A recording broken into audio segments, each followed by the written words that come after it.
presentation is divided in three parts. The first part talks about materiality, that is, what are the material properties.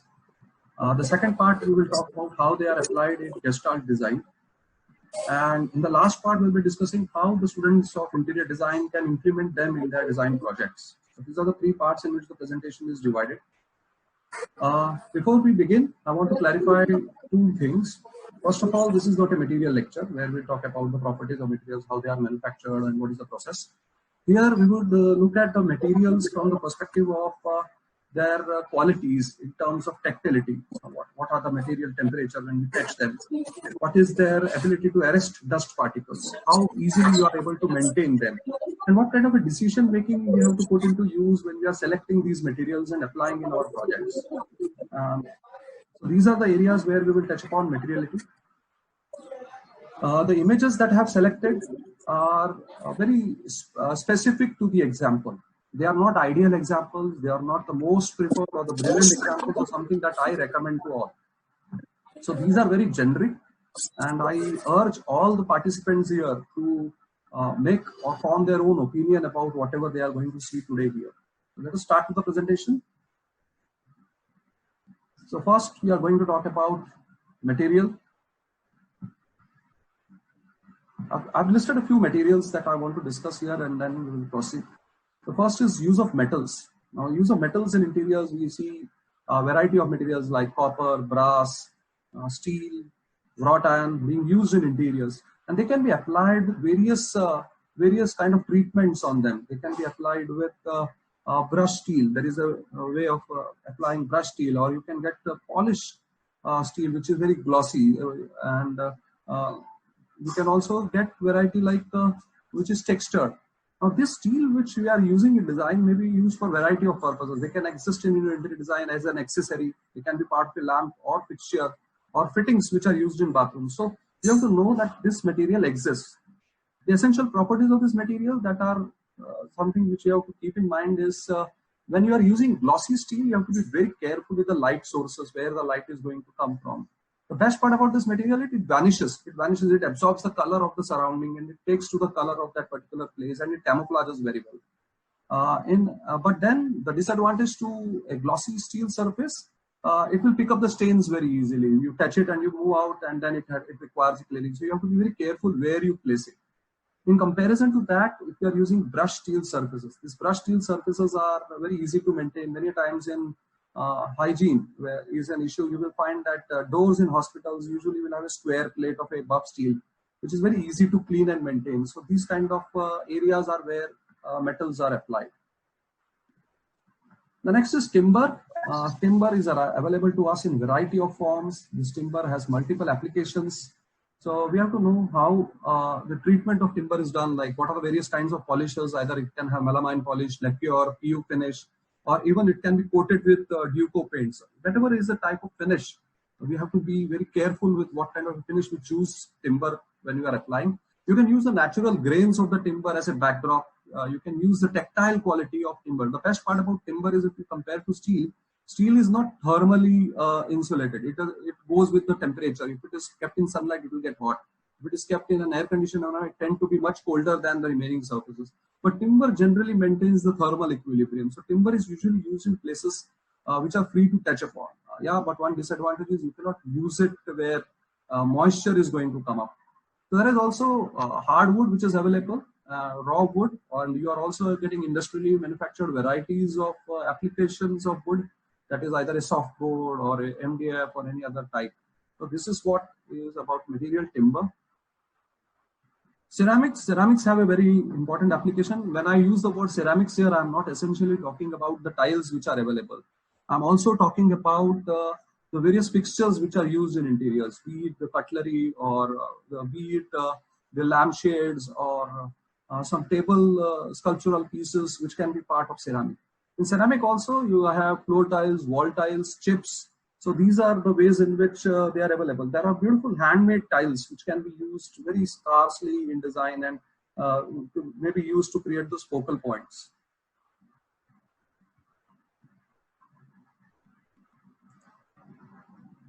Next is stone. Stone is used in a variety of ways in interiors. Now, the stone has its own quality, it has its own charm. Where you are going to apply it, what is the property of that material has to be understood. Not all stones are water resistant, they may absorb water. So you have to be very careful with stone, and but that quality of stone can be modified if you polish it in the right way. So certain stones will, when polished very well, will become moisture resistant. And then there are a variety of stones to pick up from, like from limestone, travertine, kota, tandoor, kadappa, marble, granite. So all these are varieties of stone. In our presentation to follow later, you will see the application of this material in design situations. This is a floor cover material, vinyl. Vinyls are very popular in spaces which are temporarily occupied, which require very quick fix solution. Vinyls are available in variety of forms. They are textured. They are sometimes self-embossed. Their best part about this is they are very easy to maintain, clean. Yeah, once it gets torn off, it becomes difficult to maintain. Yeah, when you are using it on a surface, you have to be very careful that it should not be loaded. Because the moment it gets loaded up, it tends to get indentions, it tends to get damaged. So this is a material which is used nowadays, and it's a silent material. It is also acoustically suitable when you want the floors to be silent. And people are walking with high heels or wooden soles, then this vinyl flooring helps in making the area calm or silent. Yeah, it has good water resistance, so can be applied in some bathroom floors or kitchen areas. A very effective solution to that. There are a variety of wallpapers and wall finishes in terms of paint and wallpapers which are available to us. These wallpapers can come in variety of patterns. They can create illusions. They can carry their own ambience, add an own ambience to the space. They can be sparingly used. They can be used exorbitantly, depending upon the budget and the kind of design that you want to take up. The painting techniques have changed a lot. Instead of single flat paint finish, now you get multiple colors combined, you get patterns on them, the way it has been traveled, the traveling process decides the outcome of the color. Then the wallpapers, they are now in variety of thicknesses, they have their own texture and quality. Putty finishes are emerging as a very novel way. You have to be very selective when you are using a wall putty design. Like this kind of texture finishes can enliven any wall. They can just transform the quality of any wall in design. So this has to be very carefully used, and these have to be kept in a distance. Usually these are kept behind the console or behind the living room unit or at the back side of the head, behind the headboard, because these surfaces should not be touched. If you keep touching them, then they may get stained or they may collect dust. So you have to be very careful, but this is a very effective way of highlighting a particular wall. Again, this has to be understood with the lighting. Unless the lighting is very well done with it, these surfaces cannot come out so well. We have to be very cautious. This is also one of the elements which we can use in design. Fabrics, there are innumerable fabrics which are available in the market. One has to be very sensitive as an interior designer. You may have to actually go up to the level of a fashion designer to understand, because interior design is also a fashion statement in design. So you have to know all the fabrics which are there in the market, like jute, silk, satin, velvet, or leather. Leather finished fabrics are available, linen, polyester, acrylic rayon. So all these fabrics which are there, they have their own tactile quality. We have to understand which material we are applying where, what kind of a mood setting we want. Again, they have their own thermal qualities also. When we are using them as a drapery, when we are using them over an upholstery or as a curtain. So we have to know which material to choose. So this is the material palette, the entire material palette which one must keep handy and ready.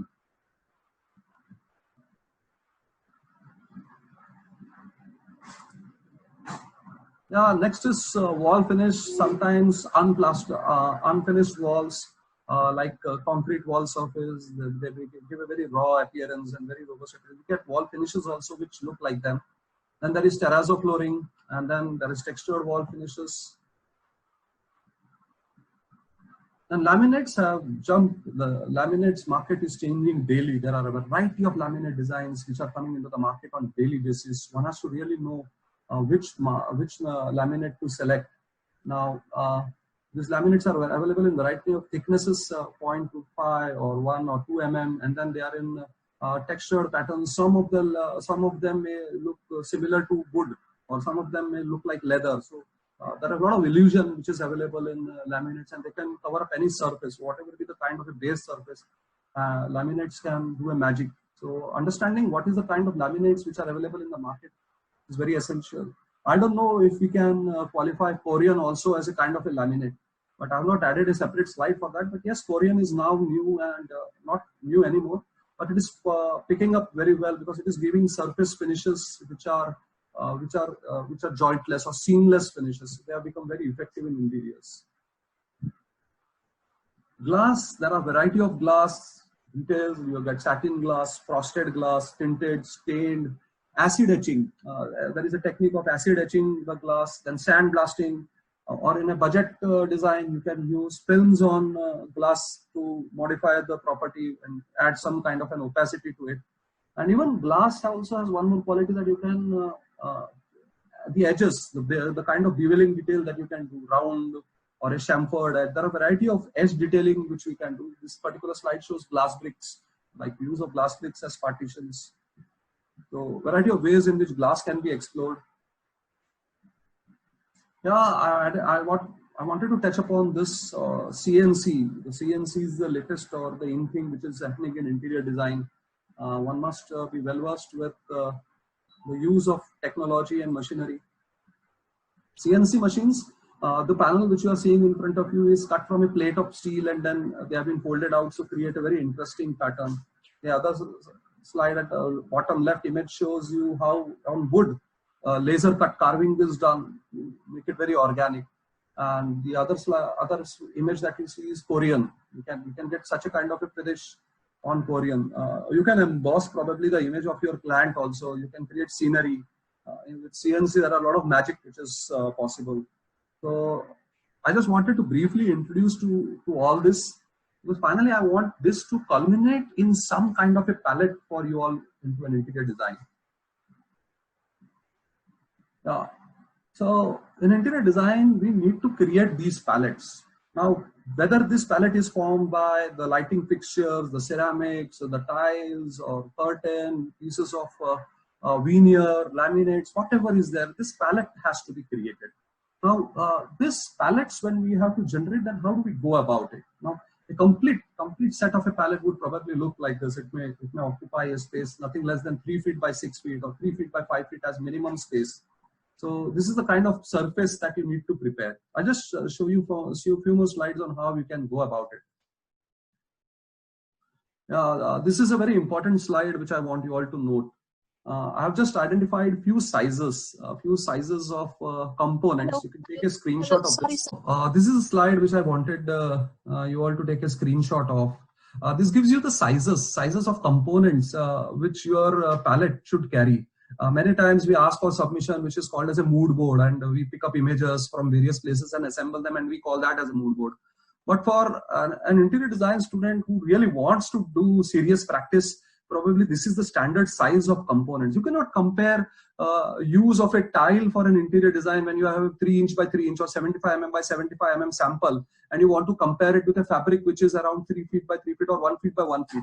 So this proportion has to be there. That is a proportion which you have to maintain. So if there is a wall sample, you should at least take it 2 feet by 2 feet, 600 by 600, or a floor, then it has to be 1.5 feet by 1.5 feet. So if you just follow these, probably your palette will look more organized. Probably your palette will look like this. And here the comparison becomes very easier. It is almost as if you are looking into that space, and you know that, okay, yeah, this is the kind of ambience that you are going to get as an outcome of that composition. This is a very beautiful way of setting things up. I think your palettes can also be set up in a conceptual way to showcase something like this. I don't know how many of you agree, but I found it very photogenic. This is very photogenic presentation of the kind of interior the interior designer wants to do. And you can imagine that a lot of efforts can go into selection piece by piece and assembling them together. And then you put up this photograph. You give this photograph to the client and telling that this will be the painting or this will be the photograph which will occupy the space. And then All other decisions to follow, the material selection, the use of materials, the placement of furniture and everything will follow this particular ambience. I'll show you another slide where there is an example of how you should do it. Yeah, this is color. Color plays a very important role in design. Many times we just pick up different colors without any formal approach. So this particular slide clearly shows that probably you can select sceneries. You can offer to the client various scenic options to choose from. So he can be shown various images of seaside or cafes or any other area and try to judge what kind of a mood is wanted. And then from that image, you can pull out the colors. And then that color can be translated into materials. So there is one example. This is done by architect Lobecker, Ashwin Lobecker, in one of his projects, where I found that the painting takes the central stage. You can see the colors of the painting come out into the interior scape, and this combination which is there, the interior itself becomes part of the painting, or painting becomes part of the interiors.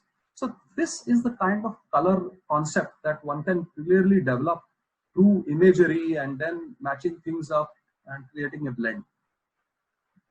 Yeah, one technical area that I wanted you all to understand before you choose applying colors in design, you have to know three aspects. One is what is your dominant color.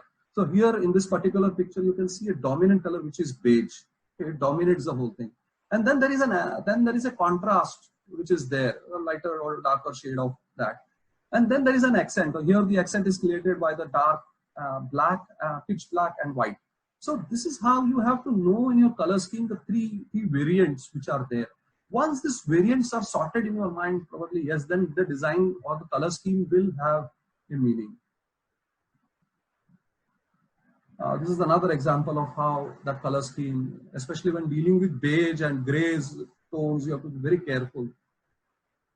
See, the whole mood is similar. The entire mood is set to that particular landscape of interiors. That is why I call the entire presentation interior scape.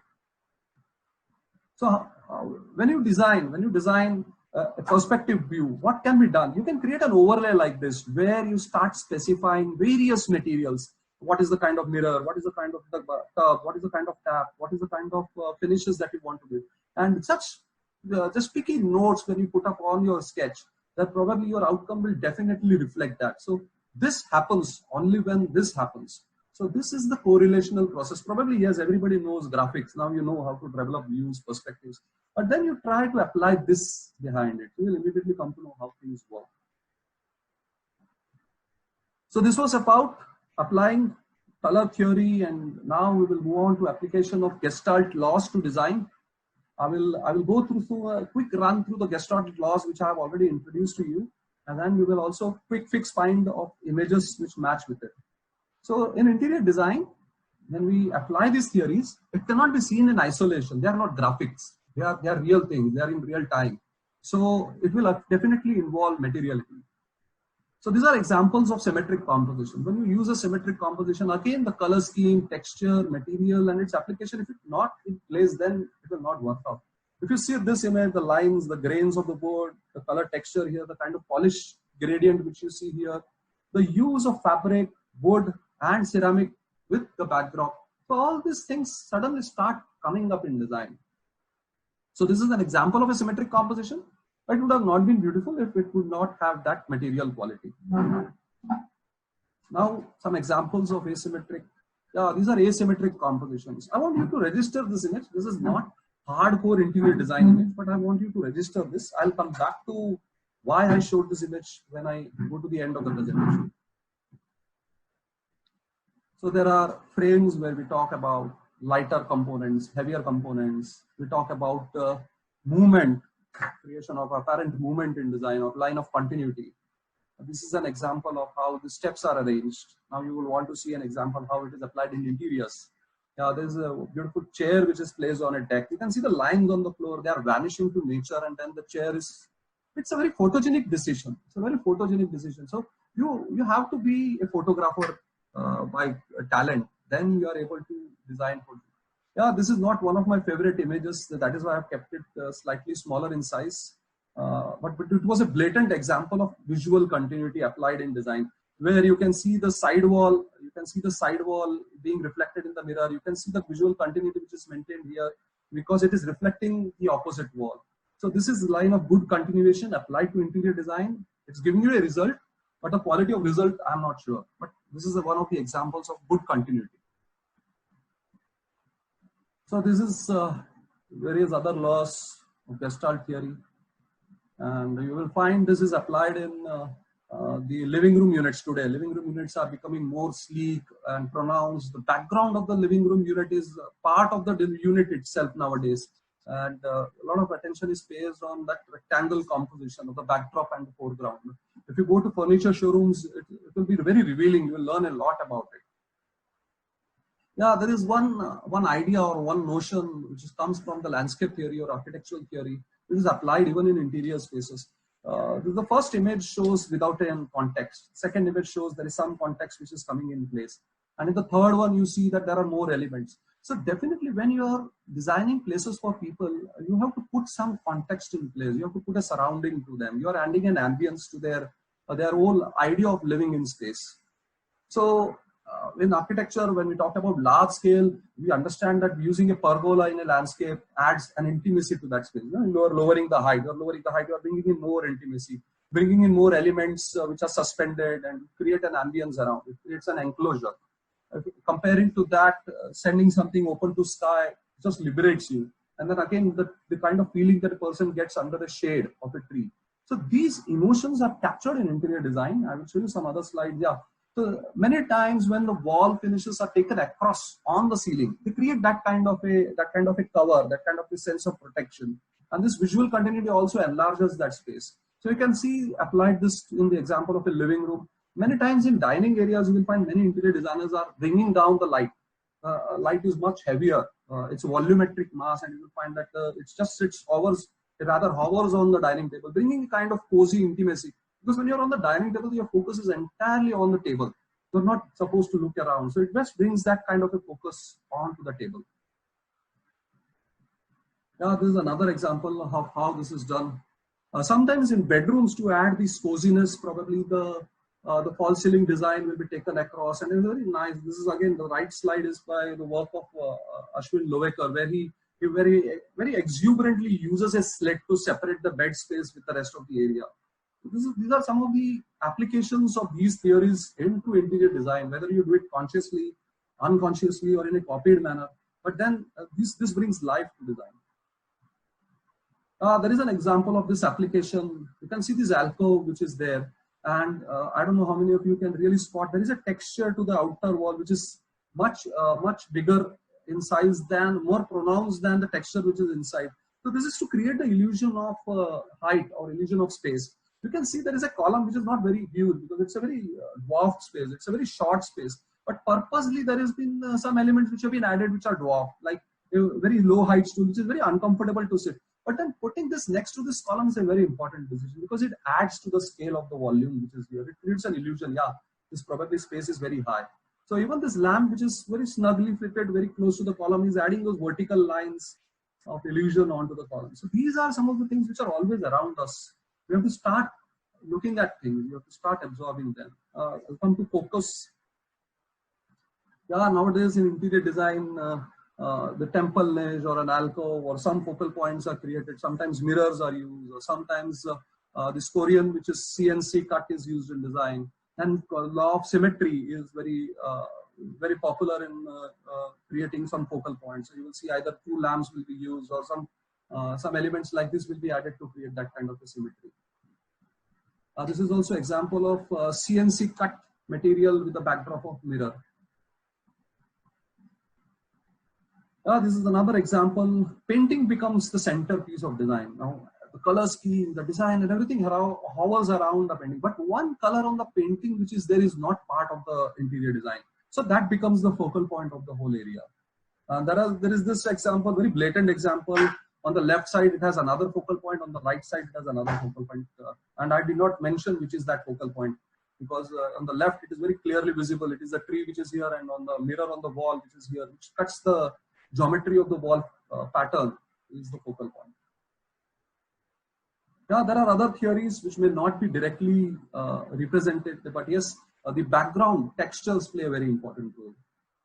So sometimes the entire interior scape becomes as a dedication to the backdrop. So this backdrop becomes everything, and the furniture pieces are kept in front of it. You can see how illumination is used, and this separation is very important. Putting something in between the textured wall and people, because if you make it accessible, then probably people will put their foot or put their hand on that, and then this quality will not remain forever. So you have to be wise. You have to advise the clients on all these aspects also. I tell many a times in my lectures that when you gift a beautiful design, you also give to your client a vacuum cleaner for the areas you know are not going to work very well.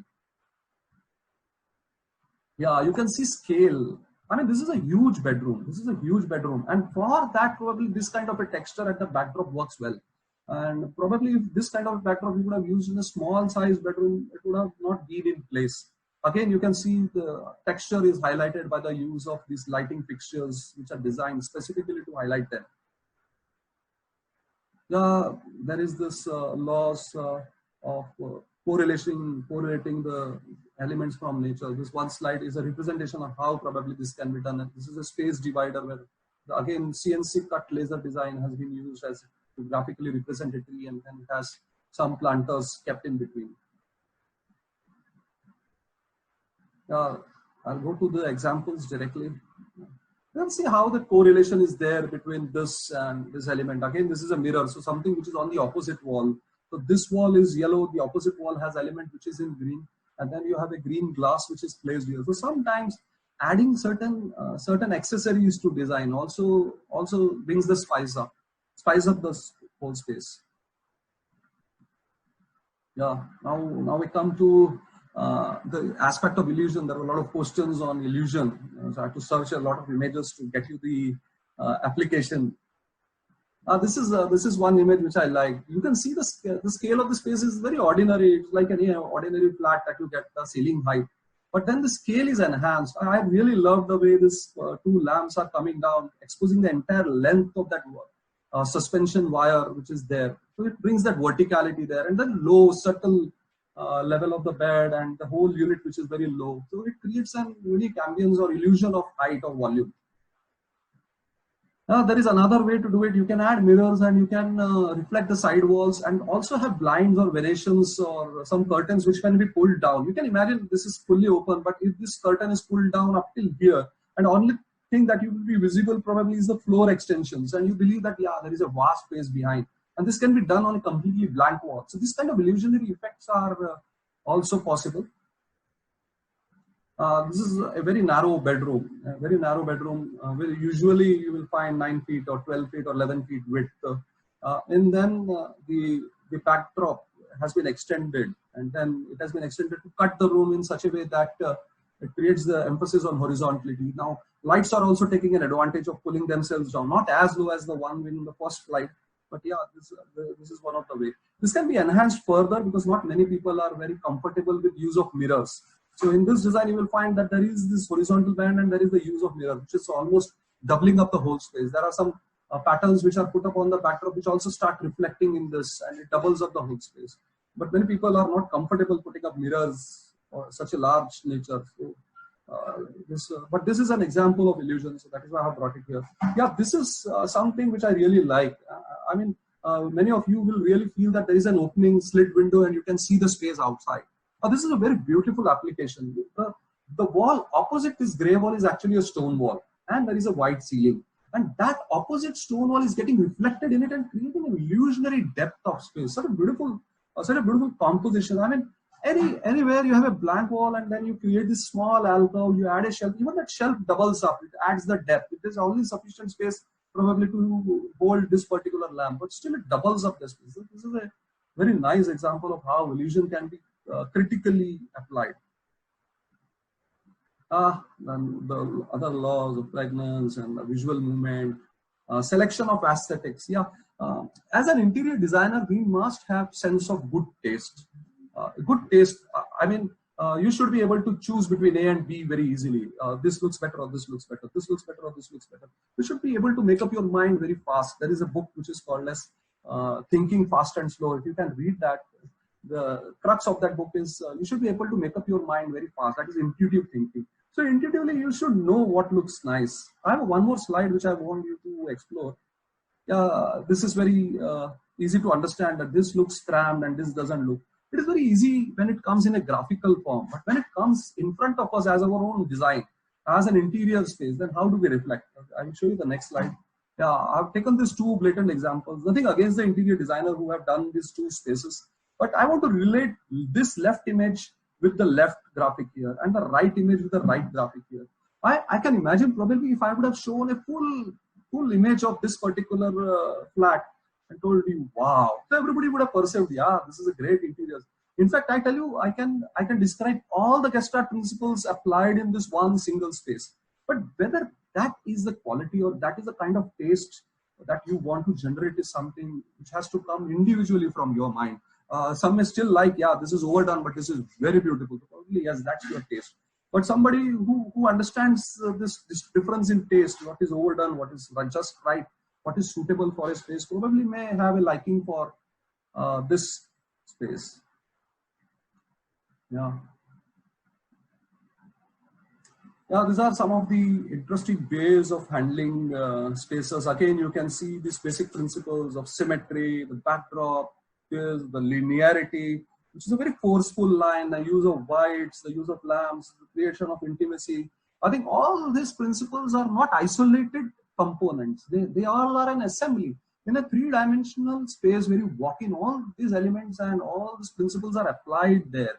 You just have to pick them up. You have to learn, yeah, this is there or not. This is an asymmetrical balance, this particular composition on the tabletop. So you can do a lot of analysis. So through analysis, you will be able to judge. So development of good judgment. I will come in detail of how to do that. But you keep this word in mind, development of good judgment and taste. There is accentuation of lines, either like this or exaggeration. In terms of compositions, we are able to say, okay, this is a very ordered composition. So let us see an example. There is no two ways about it. This is a very ordered looking composition, very simple, subtle, straight. But I want you to observe can you see this support which is at the bottom? It's made of steel. The interior designer has very carefully chosen steel over here. Because of its reflective quality, it just merges with the carpet. This is camouflage. And it is applied to design, choosing the right material at an appropriate location to create the ambience. Another is creating dynamics in design. Blatant example. It's a wow factor. But how many times you will be able to do it? And is it really required? Is it really required for a very efficient functional table to look like this? I don't think so, really. There are very simple ways and simple objects in which you can achieve dynamics without doing all this melodrama. But sometimes the client taste is such, the project demand is such that you may have to do this. But then definitely these are more costlier than regular work. I'll show you some very simple examples of applying this principle. A very simple bookshelf, tilted, it's very dynamic, and it's very functional also. There's another example. Two planters, again placed dynamically. So this is also use of dynamics, but in a different scale and context. Bold. Yeah, I had tough time identifying what is very bold, what is very composition, which is very robust. I've got one image for you. Primarily, when you look at it, you will not find anything wrong with this. In fact, it's a very good design. It has a nice upper line which covers up the beam. Then there is a room divider, which is also a bookstore, probably a bookshelf. And then there is a mirror on the wall, a mirror on this, which reflects the other area, so it makes it transparent. But when you compare this with this, then probably you can understand that this is heavier, this is lighter. So this comparative understanding what is heavy and what is light must be understood. So probably if you look at any design individually, it may not have any pro and con. But then when you compare, you will definitely know what is light and what is not. So you have to keep studying, keep researching, keep comparing. Most of the times the design becomes a kiss when you overdo them. Not very difficult to find an example. I chose this because if you look at the lower side of the room, that is very well done. I mean, it's such a beautiful space. The color scheme, color theory, application of textures, materials is beautiful. maybe I don't blame the interior designer. It must be the client's choice, or must be some theater, or must be some space from which the ceiling has been picked up and brought and placed over here. This is completely out of place to this particular decor. So what damage this can do to design? So what is the way forward? Now, these are so many ideas I've thrown upon you, and now you have to find how you can work. So I've got a strategy for all students, but how you can take it up in your projects. Ready? Prepared for that? Yeah. Well, I'll move further. You have to understand that it is always from part to the whole. So if you have command to do something at this scale, where pebbles, planters, materials, wood, texture, carpet, flooring materials, you are able to combine them very well, then probably you will be able to do it in the next level. You will be able to handle a bigger area with it. So these applications are, and when you are able to do this, probably you will be able to handle this. So it is this process where you can start small. You can start from a very small incidence, and then you can allow it to grow up. So first is identify, compose, and experiment. I think I want you all to note down these three words: identify, compose, and experiment. I'll give you the strategy of how it works. It works in a very simple manner. Whenever in your neighborhood, from today onwards, you start studying these. Identify this. What you see in it. You see texture, you see color, and you see the ambience, you see brass, and what are the material, how it goes. Click a photograph, create a library. The image on the right, the idol and the backdrop and the light, capture it. So this kind of identifications becomes your palette. So keep collecting. This is such a nice example of its application. You can see how the wall texture is placed, what are the grains, how these grains are there. Whenever you come across such situations, capture those images, capture the elements which are there. Then you start composing. Now I want you all to explore materials, gather the materials, make a base. Maybe you can start with 3 feet by 4 feet, or 2 feet by 4 feet, or 3 by 5 is a very good size to work. So 3 feet by 5 feet base, and then you start composing them, start assembling them, and correlate to the results that it can show up. So you can immediately correlate what kind of a design can come out of it. So identifying and composing. So composing materials like this variety of fabrics when they are put together, what kind of an ambience. This is an image, actual image of a application done. Now this is how you can compose. So the next strategies are, first is identify. And once your clarity of identification is clear, you can start composing, putting superimposing materials on each other, knowing what goes with what doesn't go. Creating such kind of palettes. Maybe I feel you can also start with bathroom fixtures. Very easy to get variety of tiles and variety of fixtures, and then superimpose them. You can just give some deposit to the showroom guy and get those fixtures home, and then make a composition, click a photograph, and give it back to him and say, no, I didn't like this. I would want some other sample to be taken. So like that, you will be able to make a palette of your choice, and the decision making will start coming to you. So, but always remember the tile sizes have to be in proportion to the surface area of application. So if this occupies a particular percentage of your whole composition, that must be the tile size of material, or the material size that you are preparing. So the next exercise is, after identification, compose. Making n number of compositions like these. This is a kitchen sink with applied material theory. Then you experiment. Once you get that confidence, you can make these assemblies. We recently did a national photographic challenge competition on tabletop photography. So you can use this various components which are there in your house and try to create these assemblies, these samples of learning. So this kind of experiments. You can do some tabletop experiments at your home. This is I have chosen many of the slides which are from Zen principles of design. Very minimalistic. Variety of textures. The sand is there, wood, bamboo, some flower vases. You can see here there is wrought iron, there is wood, there is ceramic, and there is a wall finish. So all coming together. All these materials are coming together. You can see the reflective quality of ceramic. You can see the robust quality of wood and the wrought iron. And now what I want you all to do is your design drawings. The moment they start looking like this, no longer only the left side. There is a plan, there is a sketch, there is also colors, and then there is this material palette. So if you start doing this, probably yes, you are started to apply these principles of Gestalt and material theory in your design. I think that's the last slide that I wanted to share with you. We can stop here. Thank you.